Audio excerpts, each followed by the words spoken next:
Tea டம்ளரும் ice கட்டியா போதும். 1 நிமிடத்தில் 100 உளுந்த வடை கூட நீங்கள் செய்யலாம். இந்த சீக்ரெட்டை மட்டும் நீங்கள் ஃபாலோ பண்ணி செஞ்சீங்கன்னா எல்லாராலையும் நல்ல மொறுமொறுப்பாக, நல்ல பஞ்சு பஞ்சாக, நல்ல சாஃப்டான, நல்ல கிறிஸ்பியான உளுந்த வடை கண்டிப்பாக செய்யலாங்க. வாங்க ஃப்ரெண்ட்ஸ், இதை எப்படி பண்ணுறதுன்னு பார்க்கலாம். இப்போ வடை பண்ணுறதுக்காக நம்ம உளுந்தம்பருப்பை ஒரு பவுலில் ஊற வச்சுக்கலாம். 250 கிராம் அளவுக்கு உளுந்தம்பருப்பு எடுத்திருக்கேன். உங்களுக்கு எந்த அளவுக்கு எடுக்கணுமோ அதுக்கேற்ற மாதிரி எடுத்துக்கோங்க. இப்போ உளுந்தம்பருப்பை நல்லா 3 முறை நல்லா தேய்ச்சி நல்லா கழுவிடுங்க. கழுவிட்டு இதை 2 மணி நேரத்துக்கு ஊற வச்சுக்கலாம். 2 மணி நேரம் ஊறிச்சுன்னா நல்லா உளுந்தம்பருப்பு இந்த அளவுக்கு நல்லா சாஃப்டாக இருக்கும். இப்போது 2 மணி நேரம் கழித்து நம்ம இதை மிக்ஸி ஜாரில் சேர்த்துக்கலாம். மிக்ஸி ஜாரில் சேர்த்துட்டு இதில் தண்ணி சேர்க்க வேண்டாம். தண்ணி சேர்க்காம நம்ம ஐஸ் கட்டி சேர்க்க போகிறோம். நிறைய பேருக்கு பார்த்தீங்கன்னா மிக்சியில் அரைக்கிறதுனால மாவு நல்லா பொங்கலை, அதுக்கப்புறம் கிறிஸ்பியாக இல்லை, ஷேப் வரல அப்படின்னு சொல்லிட்டு நிறைய பேர் ஃபீல் பண்ணுவீங்க. அந்த மாதிரி எந்த ஒரு மிஸ்டேக்குமே இல்லாமல் இன்றைக்கி சூப்பரான உளுந்த வடை ரெடி பண்ணிடலாம். இப்போது நம்ம தண்ணி சேர்க்காம ஐஸ் கட்டி சேர்த்தாச்சுங்க. சேர்த்துட்டு இதை நல்லா பல்ஸ் விட்டு நல்ல நைஸான மாவை இந்த மாதிரி நல்லா பொங்க நல்லா அரைச்சி எடுத்துக்கலாங்க. ஐஸ் கட்டி சேர்க்கறதுனால நம்ம கஷ்டப்பட்டு நம்ம அரைக்கணும்னு இல்லை. அரைக்கும் போதே நல்லா பொங்கி மாவு பார்த்தீங்கன்னா இந்த மாதிரி பக்குவத்துக்கு வரும். ஒரு தண்ணி விட்டு பார்த்தீங்கன்னா மாவு இந்த மாதிரி நல்லா மிதக்கணும். உளுந்து மாவு இந்த மாதிரி தண்ணியில் மிதக்கும் போது பார்த்தீங்கன்னா கரெக்டான ஒரு கன்சிஸ்டன்சியில் மாவு நமக்கு நல்லா அரைஞ்சு பக்குவமாக ரெடி ஆயிடுச்சுங்க. இதை வேற ஒரு பாத்திரத்துக்கு மாற்றிக்கலாங்க. இது போல் நல்ல ஒரு அகலமான பாத்திரத்துக்கு நல்லா மாற்றிட்டு இதில் மசாலா பொருளெல்லாம் சேர்த்துக்கலாம். நீங்கள் எப்போவுமே நீங்கள் உளுந்த வடை செய்கிற மாதிரி தான். 1 டீஸ்பூன் அளவுக்கு ஜீரகம், அதுக்கப்புறம் பார்த்தீங்கன்னா கொஞ்சமாக மிளகு சேர்த்துக்கோங்க. அதுக்கப்புறம் காரத்துக்கு ஏற்ற மாதிரி பச்சை மிளகாய், 2 பச்சை மிளகாயை பொடியாக நறுக்கிட்டு சேர்த்துக்கலாம். ஒரே ஒரு வெங்காயத்தை நல்லா பொடிசாக நறுக்கிட்டு சேர்த்துருக்கேன். இது கூடவே மல்லித்தலை, கருவேப்பிலையை நல்லா பொடியாக கட் பண்ணிட்டு சேர்த்துக்கலாம். 1/2 டீஸ்பூன் போல் உப்பு சேர்த்துக்கலாங்க. இது கூடவே 2 டேபிள் ஸ்பூன் அளவுக்கு அரிசி மாவு சேர்த்துக்கலாம். வடை நல்ல மொறுமொறுப்பாக இருக்கணும்னா கடைசியாக 2 டேபிள் ஸ்பூன் அளவுக்கு அரிசி மாவு சேர்த்துட்டு இந்த மாதிரி நல்லா பிசைஞ்சு விடுங்க. உளுந்து மாவு பார்த்தீங்கன்னா நல்லா அடித்து விட்டு 2 நிமிஷம் போல் இதை இந்த மாதிரி நல்லா பீட் பண்ணி விடுங்க. கையில் வச்சே நல்லா கும்முன்னு அடித்து விடுங்க. அப்போ தான் நம்மளுடைய உளுந்த வடை நல்லா பந்தாக இருக்குங்க. நல்லா கிறிஸ்பியாகவும் இருக்கும்.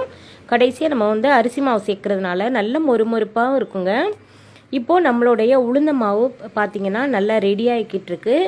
இந்த உளுந்த வடை செய்கிறதுக்காக நம்ம நிறைய பேருக்கு பார்த்தீங்கன்னா ஷேப்பே வராதுன்னு சொல்லிட்டு நிறைய பேர் ஃபீல் பண்ணுவீங்க. மிக்சியில் அரைச்ச மாவு கண்டிப்பாக ஷேப்பே வராதுங்க உளுந்த வடை பக்குவத்துக்கு. அதுக்காக நம்ம சின்னதாக ஒரு டெக்னிக் பண்ணலாம். இந்த மாதிரி எண்ணெய் பாக்கெட் கவரு, இல்லைனா வாழை இலை, இல்லைனா பால் பாக்கெட் கவர், உங்ககிட்ட என்ன இருக்கோ அதை நீங்கள் யூஸ் பண்ணிக்கலாம்.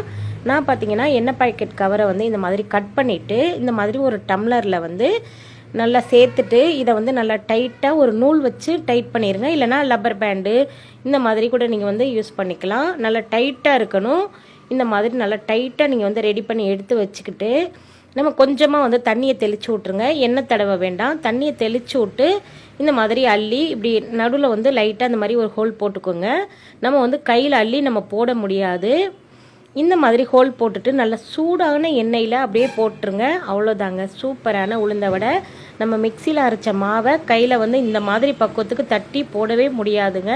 கிரைண்டரில் அரைச்ச மாவை தான் நம்ம தட்டி போட முடியும்.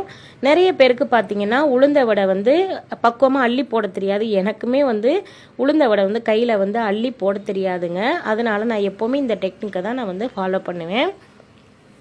சரி, அதை நம்ம மட்டுமே வச்சுக்கிட்டாக்க எப்படி, மற்றவங்களுக்கும் சொல்லிக் கொடுப்போன்னு சொல்லிட்டு தான் இந்த வீடியோ ஷேர் பண்ணியிருக்கேன். கண்டிப்பாக ட்ரை பண்ணி பாருங்கள். நிறைய பேருக்கு உளுந்த வடை ரொம்ப பிடிக்கும். உளுந்த வடையில் நிறைய சத்துக்கள் இருக்குது. இப்போது நம்மளுடைய உளுந்த வடை பார்த்தீங்கன்னா 2 சைடுமே நல்லா வெந்துருச்சு. நல்லா திருப்பி விட்டு வேக விட்டிங்கன்னா, சிம்மில் வச்சே வேக விட்டிங்கன்னா நல்லா சூப்பராக நல்லா கும்முன்னு உளுந்த வடை ரெடி ஆயிருங்க. கண்டிப்பாக ட்ரை பண்ணுங்கள். பாருங்கள், கரெக்டான கடையில் வாங்கி சாப்பிட்ற ஷேப்லேயே இருக்குது உளுந்த வடை. இதே மாதிரி ரெடி பண்ணி வச்ச மாவு எல்லாத்தையுமே போட்டு நம்ம சுட்டு எடுத்துடலாம். அவ்வளோதாங்க, ரொம்ப சிம்பிளான மெத்தடுங்க.